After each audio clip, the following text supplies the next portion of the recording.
الشرطه. ده الكلام ده في الاول. مع فتح الخطوط بتاعت ليبيا سرقه السلاح من الاقسام عقب الاحداث اصبح السلاح موجود ومنتشر في ايد الصغير وفي ايد الكبير وفي ايد البلطجي وفي ايد الشريف وفي ايد ده في ستات معاه سلاح. السلاح موجود مش حد مسؤول عن دخوله. لو انت عايز تقول مين مسؤول عن دخوله؟ دخل مع الحدود اتسرق من الاقسام. الله انت مش الاقسام اتسرق فيها ولا مع اسكندريه؟ كل السلاح اتسرق عندنا من الاقسام. ايه ما عندكش سلاح سرق؟ ده سلاح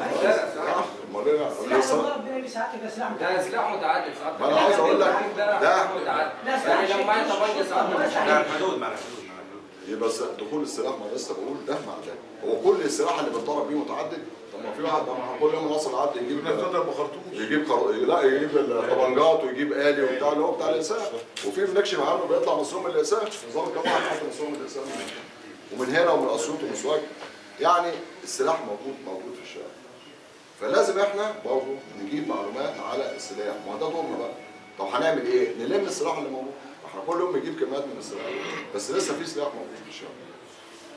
نبدا نلم في السلاح دوت لغايه ما نحد من هذه الظاهره شويه. يعني في اداء دلوقتي وتواجد والناس حاسه بينا والناس ابتدت تحس ان في امن. طبعا ده كله مش انا اللي بعمله، انتوا اللي بتعملوه مجهودكم وتواجدكم وده الاحساس العام لمدينه اسكندريه كلها.